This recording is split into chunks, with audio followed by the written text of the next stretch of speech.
Mga delegado sa Dakbayan sa Talisay alang sa Sibira 2023 ngay pahigayon sa Dakbayan sa Karkar, gipadala na ganina buntag. Samtang Karkar City Police mupakatap sa ilang mga personnel sa madapit diin ipahigayon ang Sibira alang sa seguridad sa tanan.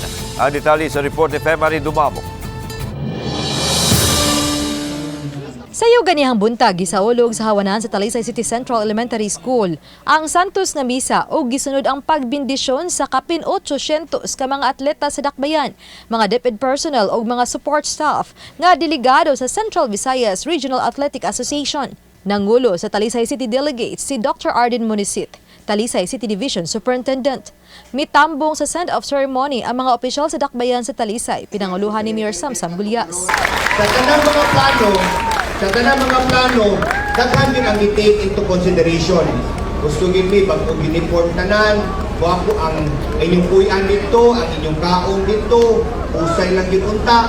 Mao na mga plano nagipagbuhat sa DepEd. Sa Dakbayan sa Karkar, gipahigay ng clean-up drive sa sud o gawa sa oval sa sports complex. Kabahin kini sa pagpangandam sa Dakbayan isip host sa Sibira 2023. Samtang gipaybaw ni Police Lieutenant Colonel Arjolito Cabagnut nga sugod pa ni atong Webes, gipakatap na nila ang kapulisan. Dugang mga pulis usab ang ipadala sa Karkar karong weekend isip augmentation force. Mutabang sila sa pagsiguro nga luwas ang dulan 10,000 ka mga atleta nga gikan sa 20 ka mga school divisions nga mosalmot sa Sibira 2023.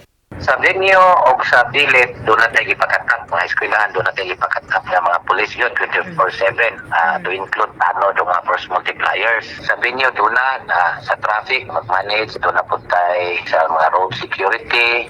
Samtang tungod sa grabing kainit sa panahon, gitugan ni DepEd 7 Regional Director Dr. Salustiano Jimenez nga ang mga outdoor games atol sa Sibira ang himuon hangtod lang sa alas 10 sa buntag og mupadayon sugod na usab sa alas 3 sa hapon.